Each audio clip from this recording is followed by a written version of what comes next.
So ngayon guys, i-discuss natin at pag-uusapan natin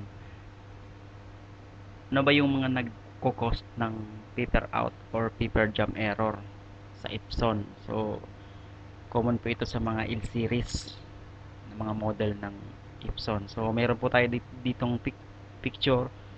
So alamin po natin bakit tayo po ay nag-arrive sa ganito na itong sensor na to. Alamin natin yan, tsaka itong encoder disk na to. So yan po yung pahapyaw. Alamin natin kung anong nangyari sa error at bakit siya napunta sa paper out. Ayan. So ayan po. Start na tayo. So ang pinaka topic po natin ngayon ay tungkol sa paper out or paper jam error. Ayan. So kung titingnan po natin sa screen nyo, so malimit po itong lumalabas dun sa status monitor, yung error na yan. So mayroon po diyang tatlong option na kailangan daw gawin. So pagka okay naman po yan at na-check nyo at ganun pa rin ang naging sira, possible po may problema talaga na kailangang i-check. Ayan. So una po, i-check natin visible ba o baka meron pong mga naka-detach o mga napunit na papel doon mismo sa daanan ng pinaglalagyan ng loader ng papel. Ayan. Kailangan nyo pong i-check yan. Next po, okay ba ang condition ng paper lever spring natin? Naandyan pa ba siya? Or natanggal na? Ayan. Sa case po nito, kung titingnan nyo, ayan, nandito po yung spring nya. So, ang nangyari po dito, nawala yung spring. So, possible po yan. Yan ang maging problema kung bakit nagkakaroon ng paper jam. Ikalawa, yung next po ulit natin, okay ba ang condition ng feeder, yung sa ilalim, yung main feeder, ayan. Ayan. Ito po yung pinaka main assembly ng roller feeder. Dito sa side, dito natin inilagay yung papel. So may rubber po diyan na gray, saka ito sa ilalim nito meron siya diyang picker na rubber. Ang kulay po ng rubber niya is gray. So yan, baka dyan, baka may problema na yan, kaya nagkukos siya ng paper jam error.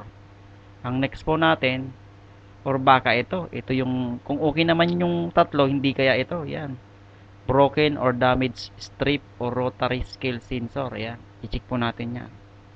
So ito po yung example po natin ng yung malaking iyan na transparent na bilog. Yan po yung ating encoder disk.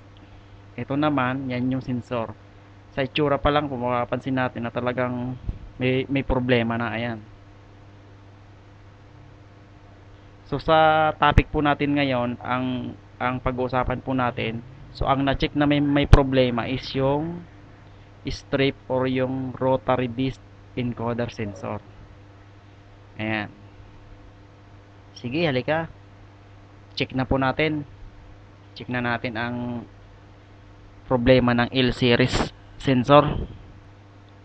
Ayan guys, ang sunod nating gagawin, paano ang gagawin nating replacement ng strip or yung rotary disk scale sensor. So bago natin yan mapalitan, so alamin muna natin ano ba itsura nung sensor na yon. So yan, saan siya nakakabit. So mapapansin po natin sa mga L series, yung isang board po niyan, direct siyang nakasolda. Yung isa naman ay ginagamitan siya ng pinaka film cable niya na sinisiksik lang. Yan. Ito kasing isa, ano yan, direct contact, nakasolda doon sa layout.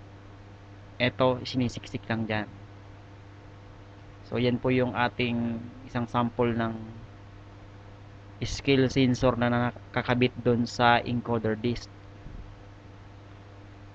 Ito naman po ang pinaka-itsura niya. Ayan. So, makapansin nyo, ito yung harap. Ito na yan naman yung sa likod. Yung dalawang bilog, dyan naka-inline na nakasukat yung slot niya para pagka ikinabit mo, saktong-sakto siya. Hindi siya gagalaw doon sa circuit board.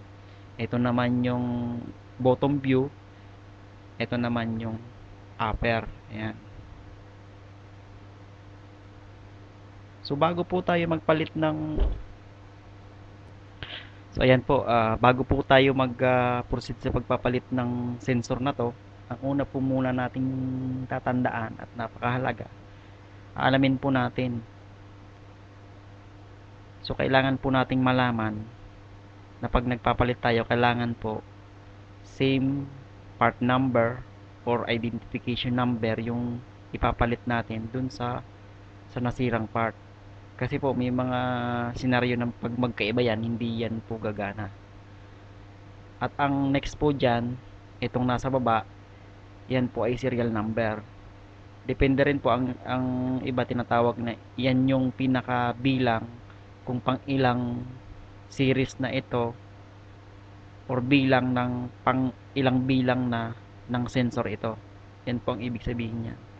Siguro sa iba, basta po sa pag ako nagpapalit niyan, ganyan lang ang tinatandaan ko. Itong sa taas na to, yan yung malimit na magkaparehas. Ibig sabihin, yan talaga ang pinaka part number niya or identification number. Ito pong nasa baba, nag-iiba-iba po yan. Depende kung anong series na yan ng sensor.